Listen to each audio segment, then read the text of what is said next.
dari pelayan agama lain? Yang pertama saya dampingi, namanya itu panggilannya ya, saya sebut panggilannya saja. Dia diperiksa sebagai pelapor dugaan tindak pidana penistaan agama yang terjadi sekitar 18 November 2024 yang diketahui melalui media sosial. Sehingga Yolo melaporkan adanya dugaan tindak pidana tersebut berdasarkan pasal yang diatur dalam Undang-Undang ITE dan juga pasal penistaan agama. Kami melaporkan, sudah saya serahkan kepada Yolo tentang apa yang harus menjadi pegangan pada saat dia diperiksa. Salah satunya itu adalah fatwa Majelis Ulama Indonesia. Fatwa itu saya bawa dan mungkin saya akan bacakan. Fatwa Majelis Ulama Indonesia nomor 03/Munas 8 MUI 2010 yang pada intinya itu tentang perubahan dan penyempurnaan jenis kelamin.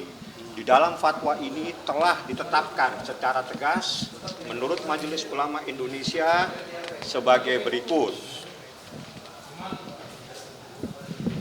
Ya, memutuskan fatwa tentang pergantian dan penyempurnaan jenis kelamin. Ketentuan hukum A.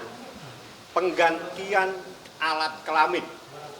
Mengubah alat kelamin dari laki-laki menjadi perempuan atau sebaliknya yang dilakukan dengan sengaja, misalnya dengan operasi ganti kelamin, hukumnya haram. Ini Majelis Ulama Indonesia. 2. Membantu melakukan ganti kelamin sebagaimana poin 1, hukumnya haram. 3. Penetapan keabsahan dan seterusnya tidak mempunyai kekuatan, tidak memiliki implikasi hukum syariah terkait pergantian tersebut. 4. Ini yang paling penting. Kedudukan hukum, jenis kelamin orang yang telah melakukan operasi ganti kelamin sebelum dilakukan operasi ganti kelamin meski telah memperoleh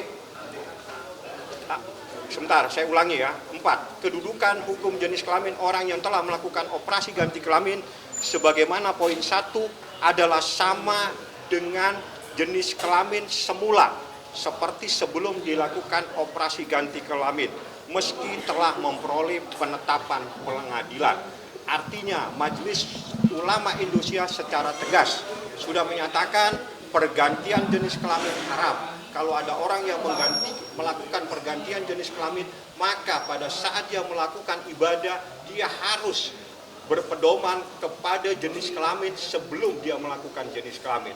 Contohnya, kalau dia laki-laki, dia harus menggunakan atribut sebagai seorang laki-laki pada saat dia ibadah.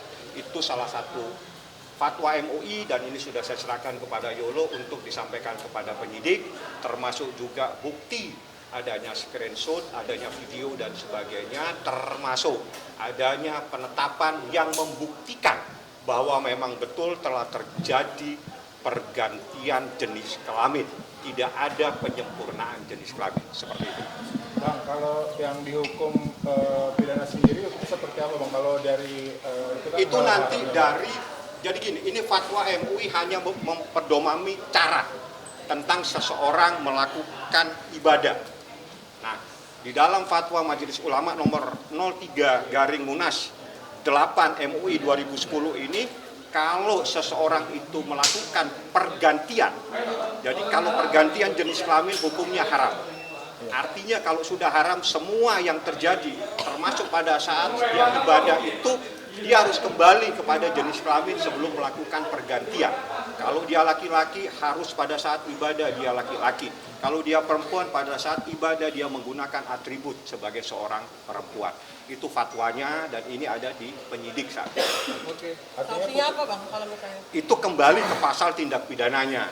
Kalau seseorang melakukan penistaan itu ada pasalnya sendiri, pasal 156 dan Undang-Undang ITE ancamannya pasti tinggi. Biar nanti itu di urusan penyidik. Jadi di dalam persoalan penistaan agama itu pasti pedomannya adalah Majelis Ulama Indonesia. Kami sudah bawakan. Ini adalah fatwanya Majelis Ulama, ini jadi pedoman buat penyidik, buat siapapun juga apabila terjadi persoalan seperti ini. Dan juga masyarakat apabila ada seseorang yang diketahui melakukan pergantian, ingat pergantian jenis kelamin, maka tolong beritahu supaya dia kembali ibadah dengan atribut sebagaimana pada saat dia lahir. Oke, Bang, Bang, soal kaburnya Loli seperti apa?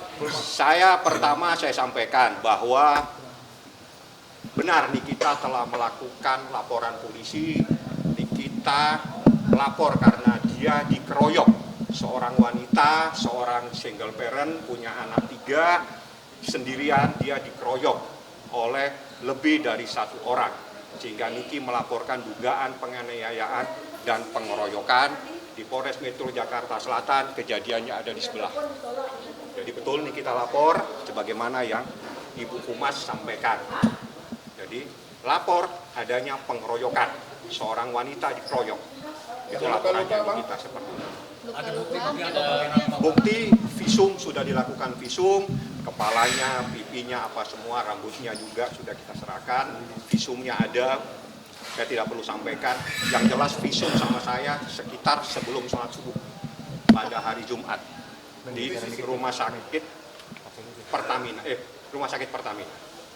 seingat saya. Jadi kalau CCTV ada di penyidik, karena itu ada menjadi wilayahnya penyidik di SPKT. Itu kejadian jam berapa Bang itu? Jam kejadian yang jelas hari Jumat dini hari, sekitar jam 2, jam 3, saya lupa jamnya, di antara hari itulah. Jadi saya tidak bisa pastikan daripada saya salah, antara Kamis tengah malam menjelang Jumat dini hari. Dilakukan pengeroyokan kronologinya. Kronologi dugaan pengeroyokannya seperti apa, Bang? Seperti itu nanti ini kita jelaskan pada saat dia diperiksa hari Jumat pagi itu dia sudah sampaikan dan videonya ada sama saya. Pada saat saya minta dia mencoba untuk menjelaskan bagaimana dia dikeroyok. Sebagai seorang wanita, dia dikeroyok lebih dari 1 orang dan yang mengeroyok ada laki-laki dan ada perempuan. Kenapa? Kenal tapi tidak mempunyai hubungan keluarga. Alasan pengeroyokan itu apa, Bang? Inisial Alasan laporannya. pengeroyokannya apa, Bang? Saya tidak tahu alasannya apa. Yang jelas itu adalah dalam proses. Jadi biar saja diproses oleh penyidik dan kita sudah diperiksa. Jadi Nikita pada saat hari Jumat bersama saya melakukan laporan dugaan tindak pidana penganiayaan, dugaan tindak pidana pengeroyokan. Pada saat setelah dia diperiksa membuat laporan dengan saya, dengan tim saya, dia ke rumah sakit untuk dilakukan visum, ditemukan ada di kepala, ada di pipi dan sebagainya. Itu adalah bagian dari visum, saya tidak boleh jelaskan, tapi itu adalah bagian dari adanya peristiwa dugaan tindak pidana. Ada memar, ada benjol dan sebagainya. Terlapor berapa orang, Bang? 2 orang, Inisialnya, Bang? RAN dan AS. Ada perlawanan nggak Bang dari Niki pas? Ya, mereka saling, yang jelas Nikita sebagai seorang perempuan mempertahankan dirinya karena dia merasa ada sesuatu sehingga dia melawan. Jadi Niki adalah membela diri sebagai seorang perempuan, tiba-tiba ada persoalan dengan seorang laki-laki dan seorang wanita. Itu langsung dikeroyok atau gimana? Niki datang Pasalnya yang dilaporkan 170 adalah pasal pengeroyokan. Bang, Niki datang sendiri atau dengan siapa Bang? Kemarin pas hari malam. Pas hari dini hari itu Bang. Malam itu Bang. kabarnya ada Ada laki-laki. dia. Kan saya kan bawa sebelum kejadian sama tim dia. Niki kan pasti sama timnya. Setelah itu saya datang. Setelah itu ada kejadian, kita minta supaya ada CCTV biar diserahkan ke penyidik. Kejadiannya seperti apa, Niki lapor, Niki minta visum. Setelah dilakukan visum pada hari Jumat, Niki juga diperiksa. Disitulah Niki menceritakan semua. Apa yang diceritakan Niki adalah bagian dari proses pemeriksaan, tidak boleh saya sampaikan. Yang jelas ada seorang wanita yang dikeroyok lebih dari 1 orang. Bang, dalam rangka apa Niki pagi-pagi ke Polres Jaksel, Bang? Tidak perlu saya jelaskan, Anda lebih tahu ada apa pada hari Jumat. Bang, tapi kan selain melaporkan itu juga dilaporkan Bang. Ya itu silakan kalau mau lapor, yang jelas Niki dikeroyok. Dan itu laporannya ada buktinya, ada CCTV-nya. Orang lain melapor, di Indonesia itu adalah hak untuk membuat laporan di kantor Kapan polisi. Niki akan diperiksa? Yang jelas Niki sudah diperiksa. Pada hari Jumat Niki sudah dimintain keterangan, sudah dilakukan visum dan juga sudah diperiksa. Artinya dimintain keterangan dan visum. Kapan akan dipanggil lagi, Bang? Itu panggil lagi urusannya penyidik. Bang, mengenai yang Kak Niki dilaporkan oleh RAN mengenai pengeroyokan itu Salah Anda baca dulu sebelum Anda tanya saya. Penganiayaan. Nah, jadi supaya tanya itu jangan nanti Anda salah. laporannya penganiayaan, tapi Niki melaporkan pengeroyokan. Seperti itu. Itu apakah Niki? Saya tanya kepada yang lapor, saya kuasa hukum Niki, saya hanya menjelaskan yang Niki laporkan. Seperti itu, biar fair.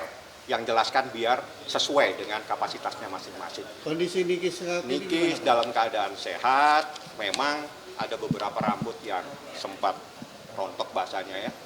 Dan itu adalah, saya nggak tahu lah harus menjelaskan seperti apa, itu bagian dari proses pemeriksaan. Bang, bukan Bang. Didapat oleh Niki apakah ini dampak dari Loli kabur dari Cepos, Bang? Saya nggak boleh jelaskan. Itu kan pertanyaan ada di berita acara pemeriksaan.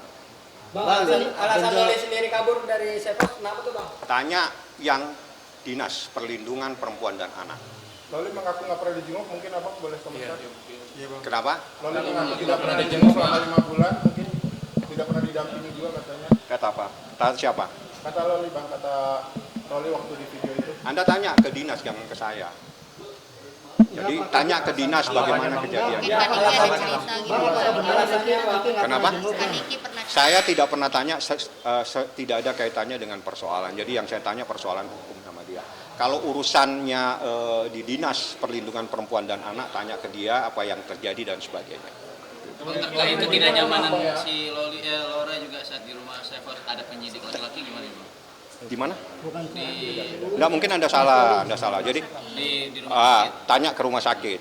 Gitu aja, simpel saya. Kejadian di rumah sakit, tanya siapa yang membawa ke rumah sakit. Kalau kejadiannya di Dinas Perempuan, tanya ke saya. Jangan ke saya. Saya pengacaranya Niki, yang saya tahu di sini saat dia membuat laporan polisi. Tapi setahu abang Niki pernah jenguk bang selama 5 bulan itu. Nanti saya tanya Niki kalau dia ketemu saya. Saya belum ketemu lagi sejak hari Jumat. Abang Bang, sendiri kan beberapa waktu bilang lalu pernah sempat menjenguk. dibilang bahwa hubungan antara Niki dengan LM itu baik-baik saja, tapi ternyata kan kemarin sempat itu gimana sih Bang? Saya tidak bisa menjelaskan sesuatu yang tidak ada dalam cerita dari Nikita Mirzani. Nikita Mirzani nggak ada masalah, ya sudah. Itu yang saya harus percaya. Bang, kalau versi Nikita Mirzani yang duluan siapa Bang? Pihak terlapor atau yang Kenapa? memulai duluan? Itu BAP nanti. Oh, iya. Tapi Bang sangat disayangkan berarti harus ada perseteruan ini Bang antara anak Kenapa? sama ibu gitu. Nah, itu nanti, itu bagian dari persoalan. Jadi biar kita tidak bias, saya akan jawab sesuai dengan persoalan.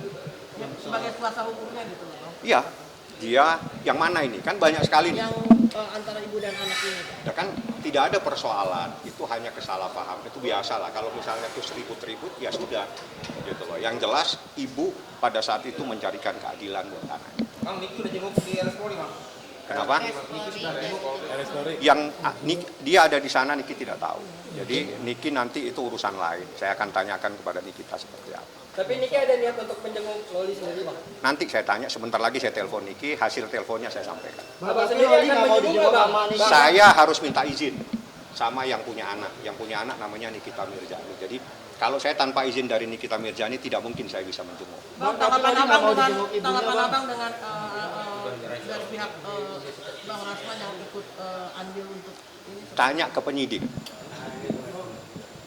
Ya, oke, Tanya dari- ke penyidik, tanya tentang Dinas Perlindungan Anak, bagaimana anak yang di bawah umur, bagaimana anak yang dewasa menuntut hukum itu umurnya berapa.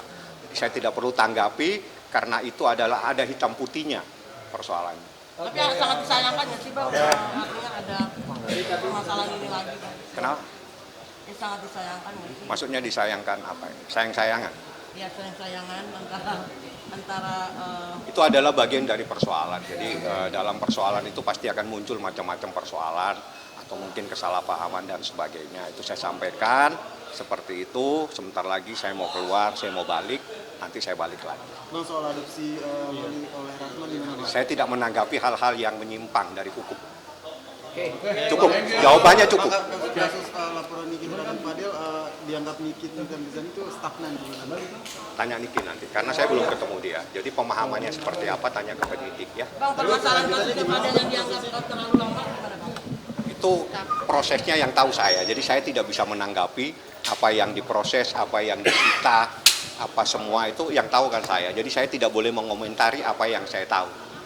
Paham ya?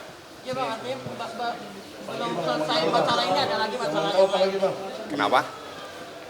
Oke, Oke. masalah ini timbul lagi masalah lain gimana Bang? Maksudnya gimana timur? Itu kan daripada persoalan. Apakah Niki maksudnya khawatir kasus Fadel ini akan SP3 atau gimana Bang? Kita percayakan ke penyidik karena bukti itu ada.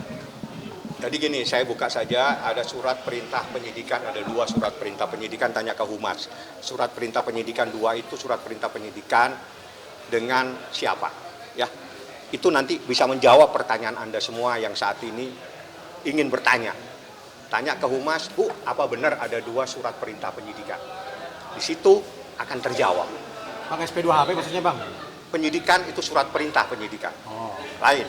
Kalau SP2HP surat pemberitahuan hasil penyidikan. Jadi memberitahukan si A, si B, si Fulan sudah diperiksa. Tapi kalau proses penetapan dinyatakan bahwa ada surat perintah penyidikan, bahwa naik proses itu dari tahap penyelidikan menjadi tahap penyidikan. Kalau proses tahap penyidikan berarti ada dan ditemukan dugaan perbuatan pidana. Itu namanya penyidikan. Akhirul kalam, wabillahi taufik wal hidayah. Assalamualaikum.